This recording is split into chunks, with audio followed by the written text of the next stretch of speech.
Well, Dr. Guettabi, I want to thank you for coming today. I know you've just arrived in from Wilmington, and we had an event this morning really going over the economic summit and status of our area. Yeah. So walk me into a little bit of how did you end up in this business of economies, and how did you become a professor? Yeah, well, thank you for having me. It was not a direct route to becoming a professor. I did my undergrad in finance at the University of Central Oklahoma, where I played college tennis. Thought I was going to go to Wall Street and make tons of money. after you conquered the world of tennis, right? Exactly. After you won Wimbledon and all the majors. Exactly. But yeah, took a little bit of time off after undergrad, was trying to figure out what to do. Ended up going to Oklahoma State, started out in a master's of quantitative finance, thinking that, again, the route was going towards a pure finance job, not academia at all. And then really by happenstance, there was a class that wasn't offered. And then they said, hey, you should take this regional economics class. It's only offered for PhD students, but we think you'll be okay. So I jump in, take the class, and then really discovered that there is such a thing as an academic economist, that economists think about the world, how the world operates, that there are people who write interesting papers about why certain communities grow. There are all these methods that they use in order to kind of answer these big, open, empirical questions. And then really a couple of amazing professors who took me under their wing and then said, we think you can do this.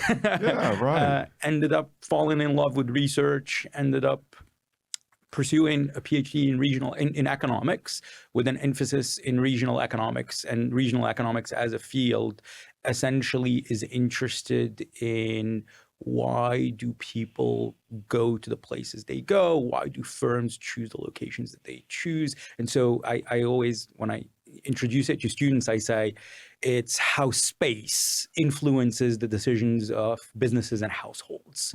And so did that. And then while I was finishing my PhD, my advisor was kind enough to kind of allow me to work at this research center. He was responsible essentially for doing the economic forecasts for the state of Oklahoma. And so I kind of took over a portion of that job while I was there, ended up staying about a year after I finished, and then went on the job market, had a few opportunities, I was telling Carrie earlier, and then got a chance to get flown out to Alaska, out of all places. So from Oklahoma to Alaska. Yeah, from Oklahoma. Where it would be dark right now. Where it would probably be dark right now. I'm not even doing the math about what time it is, but the likelihood is. There was an incredible opportunity. I was really, so one of the fascinating things about regional economics is that we're the field amongst all the field in econ that's much closer to policy. And I've always been interested in policy. And so most economists who have a regional bent tend to not just be in the classroom or write in academic papers. They tend to be interested in why is Rocky Mount growing faster or slower than its neighbor? And what are the factors that potentially would lure Amazon to town? And those types of questions.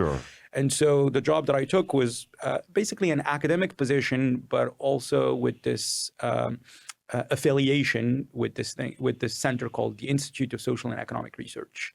And so it was the largest think tank in the state of Alaska. And so we did a lot of work with the legislature.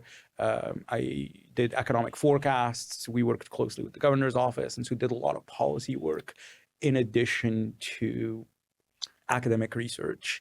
And then 10 years later, decided to move down to Wilmington. I was going to ask you, how did your tennis game fare when you were in Alaska? Not great, but fell in love with cross-country skiing. Got it. Did a lot of that, did a lot of hiking.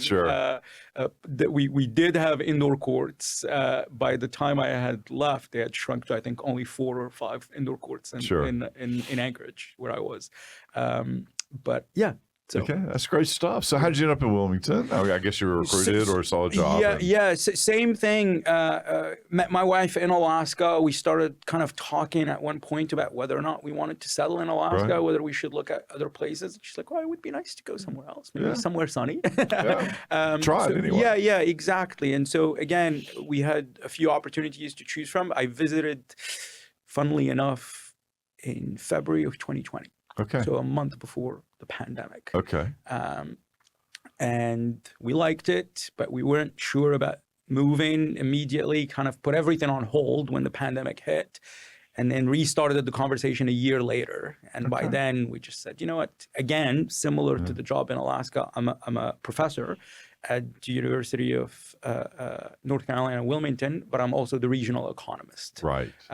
Which means, again, I do the type of events like the one we had this morning. Yeah. I do economic forecasts. If companies reach out and they're interested in doing economic impact analysis, or they need some help with some statistical type work. Well, walk us a little bit about what's going on around North Carolina, and then we'll come back specifically to our region. Yeah. You know, we are one of the fastest growing states in the union, but I would love to hear your take or your bent on how that and why that. As you correctly point out, there have been a lot of tailwinds that have pushed growth in North Carolina, and so obviously everybody hears about the triangle and how fast it's been growing and the companies that have relocated there. But it's not just a triangle story. It's a statewide story. And it's not just companies that are voting with their feet, it's people. And that's really one of the, to me, the undertold stories, is that there has been a lot of money that has entered the state, a lot of smart people, a lot of young people who are attracted to the state because of high quality of life. And so the state is one of the fastest growing in the country. It drew a lot of people from the Northeast, obviously because of the triangle's prowess now and growth. Companies are finding it more and more attractive to relocate there. So the winners keep on winning, right? And then there's the coastal story where I live, right? And so, and that's a very different story in that it's growing partially because of firm growth, but also because of retirees moving to the Brunswick County area. And so that's, which might still be one of the fastest growing counties in the country. I'm not sure if it still is or not. It's the fastest growing county in the state, and it is indeed still one of the fastest growing counties in the country. And so I think it's one of the questions that's interesting to think about is, and the way I've been framing a lot of the conversations that I've had recently is, to what extent can we potentially take the growth that we've experienced as a state over the last 4 or 5 years and extrapolate forward, right? And so, and that's where it gets tricky, right? And so, because how much of the growth potentially was driven by temporary factors that were accelerated by the pandemic, and how much of it is here to stay? And, you know, there are questions about cost of living has obviously gone up quite a bit. And so there are these challenges, and that's where policy comes in now, right? And so the easy growth, if you will, is behind us, and there are some big decisions that need to be made. Well, and we've seen all that growth in North Carolina, but yet there's a couple of pockets in the state that haven't experienced any growth. The far west, outside of maybe Buncombe County, maybe Watauga County, just where Boone is, and the northeastern part of the state, you know, where we kind of are on the borderlands there. And so why do you think that is? And really, what are the things that we can do to try to really foster a little bit of growth? And that's a really important part of the conversation. As in my original remarks, I said that it's important to unpeel the onion, right? And so just because a state is growing does not, we have 100 counties, right? And so clearly there is going to be some variation. There is, you know, like, not to oversimplify, but location matters. It does. And then you have, you know, to sound fancy, economists like to use pompous words, there is agglomeration economies. What does that mean? It's just like, when you have a place that's growing and you have a lot of firms, new firms are very attracted to places that already have firms. And then there is the question of talent.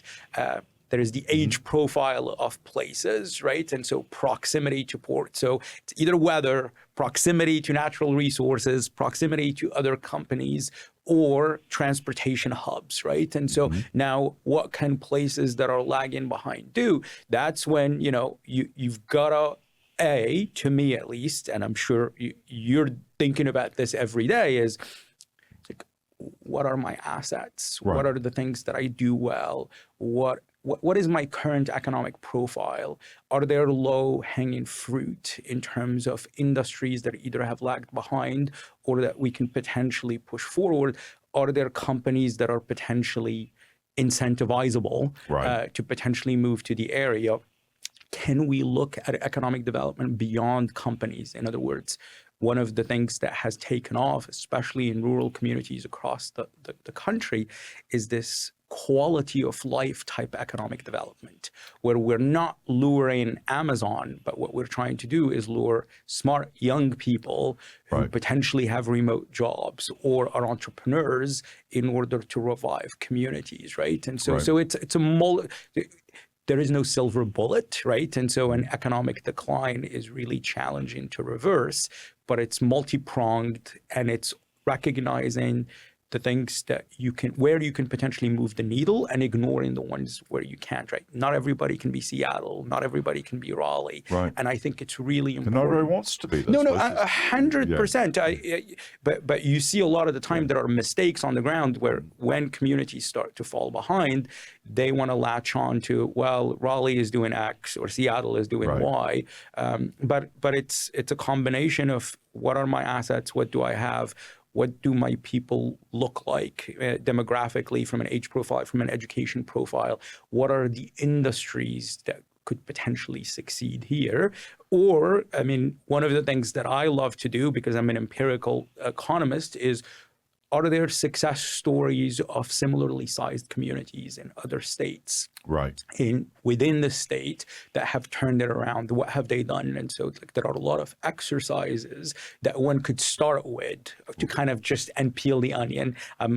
I'm always a research person. I want to know the why. I want to know the how. The data will lead you in the right directions if you are honest with yourself and look at it and see what it's trying to tell you. Absolutely. Yeah. And so, what are you seeing in our data that maybe we could tell? And I've got my own opinions, but I want to hear your thoughts. Yeah. No, I think as you pointed out, it's one of the metro areas that has lagged, right? And so it has not benefited from these tailwinds that I was describing earlier, at least over the last 5 years. What's interesting is you look at the data over the last year, there seems to be some uptick in economic activity. Right. There are small sectors that seem to financial activities. There is some information, some tech sector that seem to be popping up, which is a really good sign. But again, it's And then one of the things that I saw in the data that's interesting, and maybe you have thoughts about it, is I was using the American Community Survey, and I was trying to see two things that I'm actually curious to hear your thoughts about. The first is the American Community Survey provides kind of social and economic profiles of a particular area. And the yearly data only comes out for communities that have more than 60,000 people. So we're just below that. So just Nash County is included in this. So one of the things that is interesting is I was looking at the average drive time for people who live in Nash County, and it seems to have dropped last year. So it jumped to about 27 minutes on average, and then dropped back to 22 minutes. And so I was curious if there is something that's happening. I mean, are people more likely today to be employed here than outside, right? So, because that's one of the things I think about a lot is, where is the money going? Right. Is it leaking out, or are you bringing in money? And to what extent are people living here and working outside? So my own opinion on that is, and you're absolutely right. Last time I looked at the data, we had 21,000 people that commuted into Rocky Mount to a job that paid $100,000 or greater. And so that tells me that they're 50 miles, and those are 50 miles outside of town. So several factors in there. One, people don't really want to move from family and friends and location, and the road system is so much better than when I was a child. When I was a child, you had a job an hour away, you probably moved there. But you don't have to anymore. So I think you have that in play. When I look at our housing, it is substantially full. We have very few houses listed on MLS. Our rental markets, I'm told, are at 96% occupied or better. When we're trying to recruit industry to the area, first thing I want to know is where the people are going to come from. And we have to draw concentric circles. And we get out to about 60, 70 miles, and we have about 3 million people in our catchment. Which is a little deceptive because Raleigh's part of that. Richmond starts to become part of that. But we have to do it in order to be competitive. So I think that we are seeing a little bit of an uptick, but I'm not seeing a lot of developers look at that data and say, hey, look, we need to put some rooftops in the community. I hate to say this is a build it and they will come, but I think there is some truth to that. Yep. Yep. And so until we have that, we've had we just did a look at our city council did. We have something like 1,200 lots in the city of Rocky Mount that houses have been been removed over the last 15 years, and we've not redeveloped them. And so that becomes a little bit of a problem. So I think it starts with housing. Yeah. And I think it's incumbent on us to create a live, work, play environment.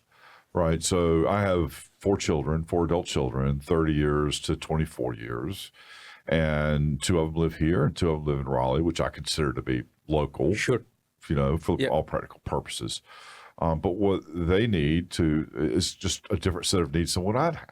I've got great friends. I have dinner at their house. It doesn't really matter if I'm in New York City. I'm going to do the same stuff.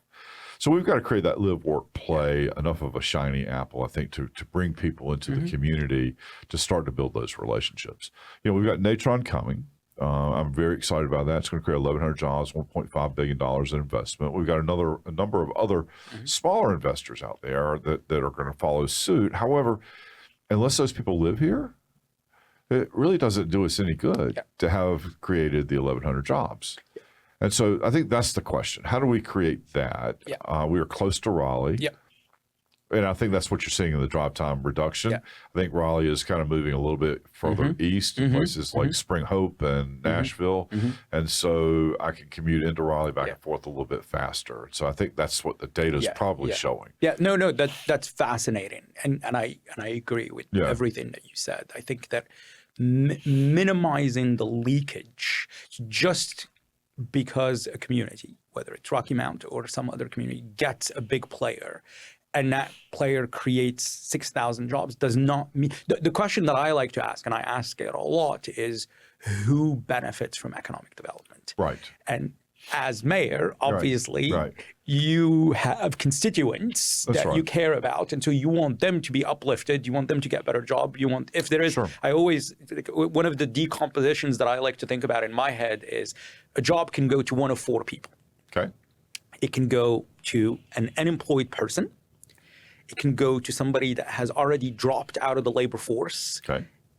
Now, as mayor, you're not going to measure that one. No, but we have data about people that have dropped out of the labor force, and so those are the 2 people that potentially live in your community that you care about, right? And so especially if you have a exactly that has high unemployment, and we have among the highest unemployment of all the metro areas in the state, and have for long time. Exactly. So you got the person who's unemployed, your person that has been unemployed and has dropped out of the labor force, a commuter, the people we were talking about, or a migrant, somebody that potentially moves from New York City and locates in your community. Now, to me, the first 2, the unemployed person and the person that has dropped out of the labor force, are the 2 groups that measure true benefits of economic development. That's right. And unfortunately, a lot of the time, you see the top number, right? And so 18,000 jobs being created without any kind of thought into who's actually getting this. But to your earlier point, and you stated it really concisely and very well, in order to minimize said leakage and ensure that you're going to maximize the welfare of the residents of your community, you're going to have to invest in housing, you're going to have to invest in quality of life, and you're going to have to create the amenities that workers seek in order to stay here. And so you said something earlier that's interesting. There is this chicken or the egg question of...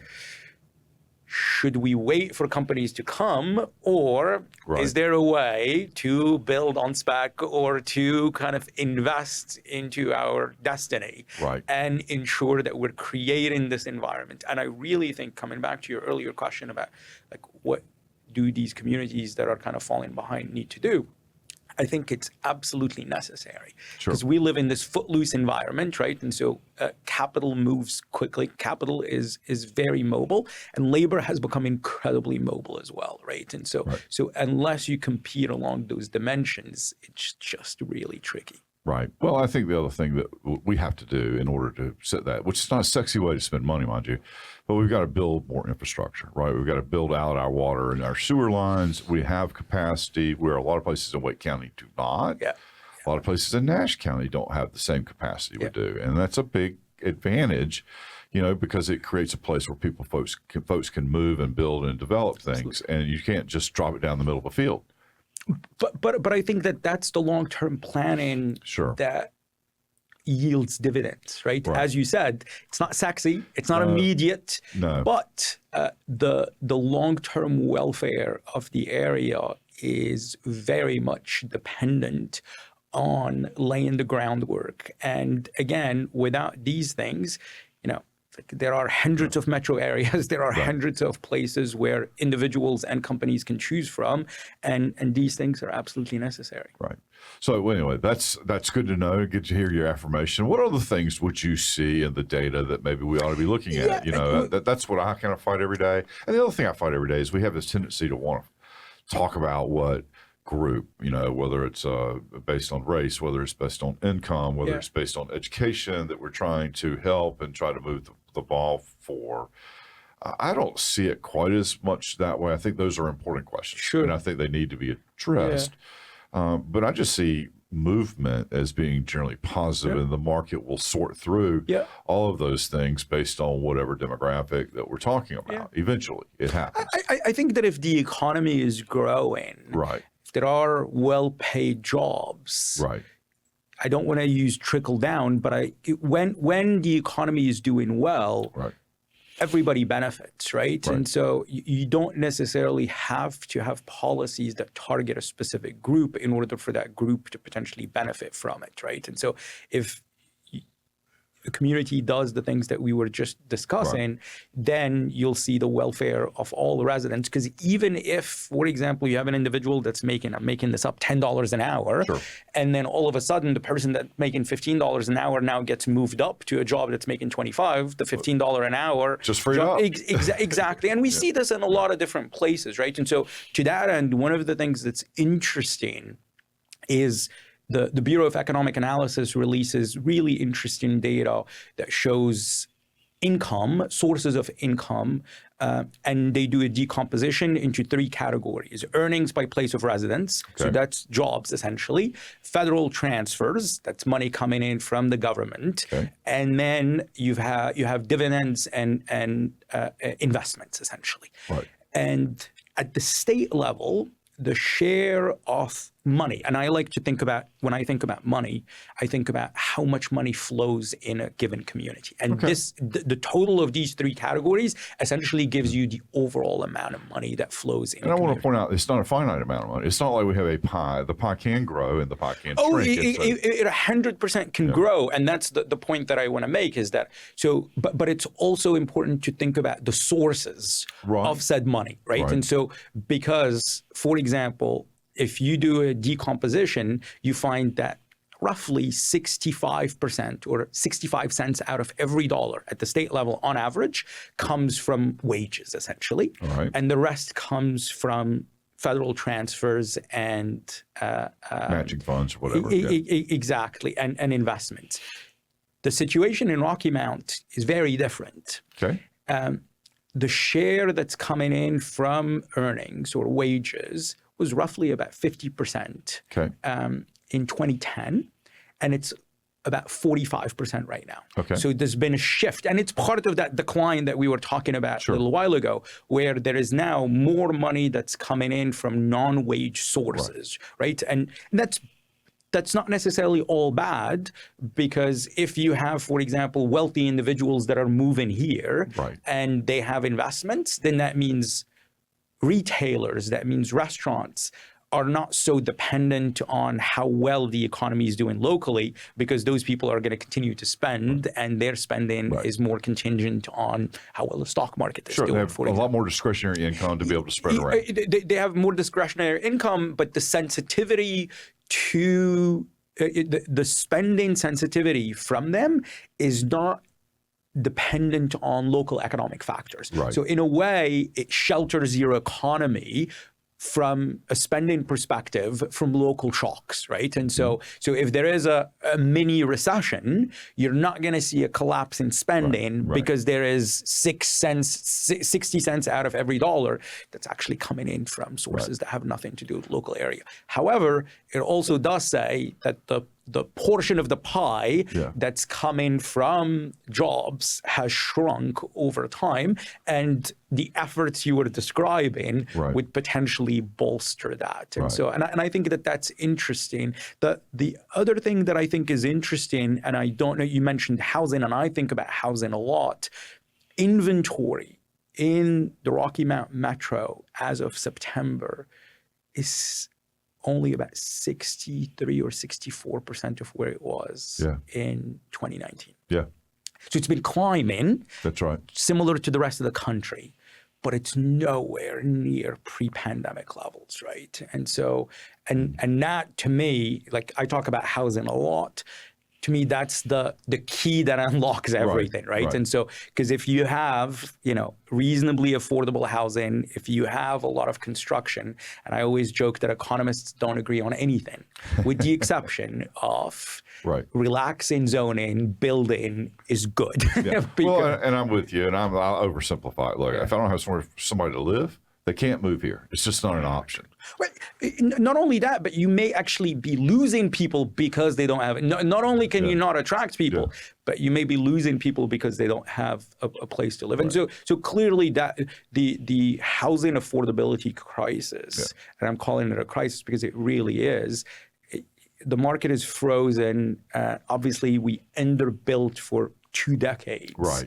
After the Great Recession, obviously, the housing market just kind of froze. And then the pandemic obviously just accelerated the increase. So if you didn't own assets, or if you don't own assets, you find yourself in a very precarious place.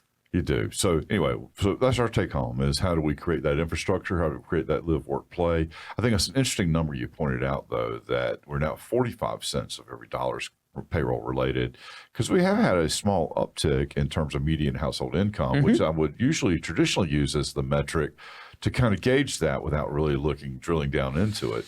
So that is probably an indication that we do have a lot more investment or infusion of dollars coming into the community. And so that maybe is a forward-looking measure or indication of things to come. Hopefully it is. Yeah.